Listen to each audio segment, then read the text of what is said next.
이제 사람들은요, 예를 들어서 우리가 1140만 원이면 1140만 원만 달랑 있으면 결혼이 가능할 걸로 생각하는데 그렇지 않습니다. 왜 그러냐면 신부 용돈도 있어야 되잖아요. 그리고 이제 100달러짜리 또 8장 바꿔갖고 올 돈도, 그것도 112만 원이더라고요. 그 돈도 있어야 되잖아요. 그리고 신부가 한국에 들어오게 되면 또 방이라도 꾸며놔야 될 거 아니겠습니까? 그 돈도 필요하잖아요. 이런 것들이 필요하기 때문에 이렇게 빠듯하게 있으면 아무 사람이 소심해져요. 그래서 돈이 이제 들어가게 하려면은, 돈을 이제 말하자면 결혼을 하려면은, 예를 들어서 1,500 들어간다면 한 2천만 원 있어야 됩니다. 예를 들어 1,140만 들어간다 한다면은 한번 1,600, 1,700 있어야 되는 거고, 그리고 이제 뭐 2천만 원 들어간다 한다면, 2천만 원 들어간다 한다면은 한 2,500, 600 있어야 돼요.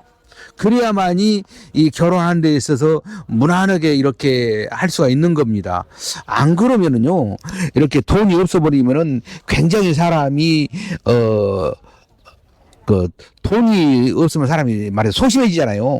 이런 게 생기고 그냥 짜증 안 낼 것도 내지고 그러거든요. 그리고 이제 신부한테 짜증 안 낼 것도 짜증 내주고, 그리고 이제 돈 주라고 하면 괜히 짜증나지 않습니까? 이런 거 생길 수 있어요. 그래서 이제 왜 그러냐면 상담을 받다 보면은 그런 경우가 생기거든요. 그래서 이제 돈 못 타가지고, 1,140만 원입니다. 이렇게 하면은 그 돈 못 타가고 온다고 하는데, 그 돈만 달랑 있어갖고는 되지 않는다.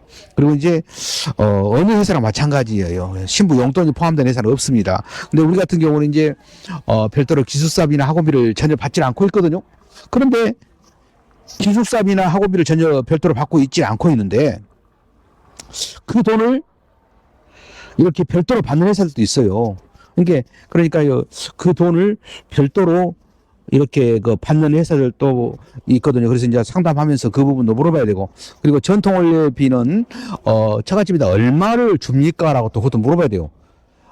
이렇게 뭐 강제 거의 그 정도 다 200만 원 준다 그러면 거의 다 그렇게 주거든요. 다른 사람 200만 원 주는데 나 혼자 100만 원 줄 수는 없지 않습니까? 그래서 이제 다른 회사 보면은 상당히 많이 내는 회사도 있더라고요. 보니까 그 뭐 회사에서 먹어버린 건 아닌데 이렇게 한 500만 원 내는 데도 봤어요, 내가. 그러면 이제 500만 원 다른 회사에서 다른 이제 동료들은 전부 500만씩 내는데 나만 200만 원 낼 수는 없지 않습니까? 우리 같은 경우는 전부 다 200만 원 내니까 당연히 200만 원 내는 것이 당연한 거지만은 500만 원 내는데 내가 200만 원 낼 수는 없지 않습니까? 그래서 이제 이런 것들도 잘 계산하면서 진행할 필요성이 있다. 이렇게 이제 말씀을 이제 드립니다. 그래서 이제 제일 중요한 것이 학원비라든가, 또 어떤 데는 기숙사비도 따로 받는 데 있고, 또 신부 관리비라고 또 따로 받는 데 있더라고요. 그래서 제가 이제 들었어요. 그럼 이제 신부 관리비를 별도로 따로 받아? 그런 회사를 봤거든요. 그것도 결혼 비용도 만만치 않게 받더라고요. 2천만 원 받더라고요. 1900만 원, 2천만 원 받아. 그렇다고 해서 신부 용돈이 포함된 것도 아닙니다. 그리고 이제 전통원리 비용이 포함된 것도 아닙니다.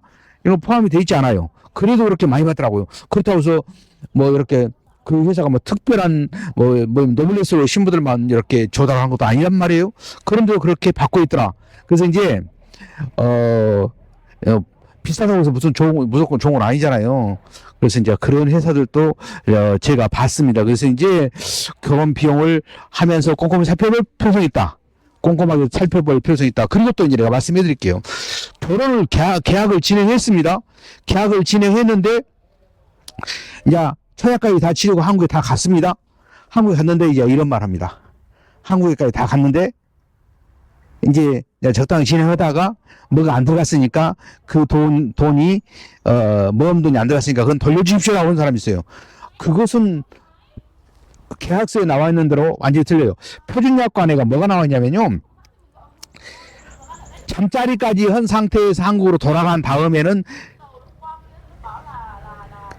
회사는 신랑에게 내줄 돈이 아무것도 없어져 버려요. 그게 표준약관에 나와 있고, 공정거래위원회 표준약관에 나와 있고, 그것이 계약서에 꼭 들어가야 한다라고 계약서 이렇게 이야기를 합니다. 그래서 이제 계약서에다가 표준약관에 근거해서 계약서를 작성하게 되지 않습니까? 근데 그 부분이 표준약관 10조에가 그 부분이 들어있어요.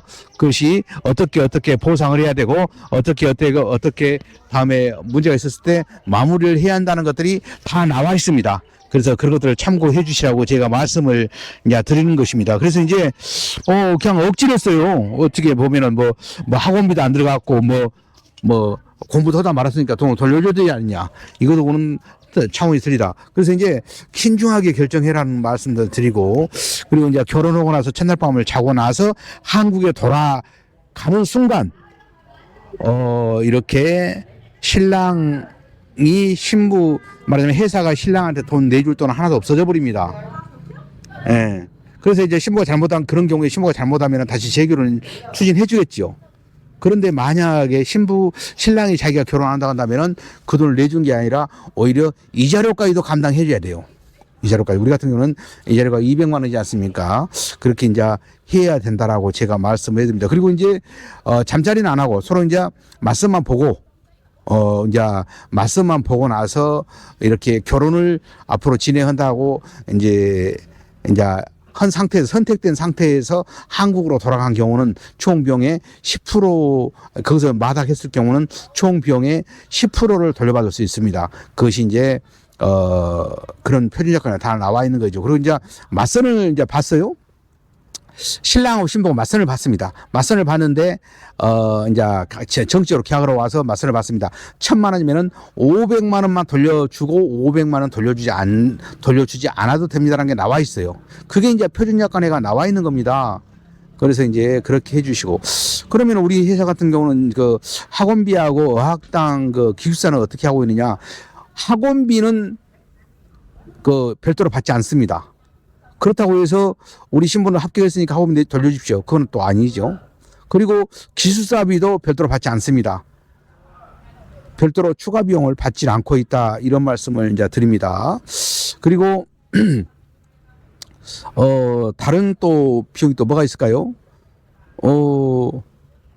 이제 추가적으로 들어가는 돈은 그야말로 100만 원 이제 그 100달러짜리 이렇게 이제 8장을 바꿔갖고 오면은 지금 보면 1,120만 원 정도 되더라고요. 1,140만 원인가? 그 좀 환율에 따라서 차이가 있으니까요. 그 돈을 이렇게 이제 더 들어가는 거고요. 그리고 이제 신부 용돈 달달이 35만 원씩 더 들어가는 거고요. 그리고 이제 신부 집에 전통혼례를 만약에 하게 된다고 한다면은 전통혼례비를 한다고 한다면은 최소한 200만 원 정도 주십시오라고 이야기를 합니다. 그 돈이 이제 들어가는 것이죠. 근데 전통혼례는 100% 다 하는 건 아니에요. 그리고 차갓집에서 주관을 해서 하는 것이기 때문에 그것은 잘 알고 계셔야 한다. 이런 말씀을 이제 드립니다. 그리고 이제 중간중간 신랑이 놀러 오기에 들어왔다든가 이런 것은 우리 회사하고는 관계가 없는 거고요. 그리고 또 회사한테 이야기를 해줘야 됩니다. 들어와고 또 회사에 들어온지도 몰라가지고 다음에 문제가 생기면 회사에 연락 와가지고 그때 수습으로 가면 그때는 늦어버리니까요. 회사에서는 최소한 들어왔다는 사실 정도는 알고 있어야 된다. 이렇게 이제 말씀을 이제 해드리고요. 그리고 이제 나머지 비용은 없는 것 같아요. 다 이제 포함이 돼 있죠. 예를 들어서 서류비라든가 결혼식장, 예식비, 그리고 이제 웨딩 촬영, 신혼여행, 그리고 이제 먹고 자고 하는 것들, 한국 서류비 이런 것들 다 포함이 돼 있어요. 그 나머지는 이제 한국 나갈 때까지 신부 항공료까지 포함이 돼 있고, 그리고 이제 신랑도 들어올 때 항공료가 포함이 돼 있습니다. 근데 이제 항공료가 100만 원, 200만 원 다 대준 건 아니고 50만 원까지는 인정을 해줘요. 50만 원까지. 왜 그러냐면은 성수기가 아닐 때는 50만 원 이내에서 다 해결되거든요. 근데 이제 이렇게 50만 원까지는 인정이다. 55만 원이면 신랑이 5만 원 이제 부담하게 되는 거. 그것도 계약서에 나와 있는 것이죠. 그리고 신부도 항공료 나갈 때에 30만 원까지 인정을 해줍니다. 35만 원이면 35만 원이면은 신부가 5만 원, 이제 신랑 측에서 신랑이 5만 원을 부담을 해주는 거고요. 그리고 40만 원이면 10만 원을 부담을 하는 것이죠.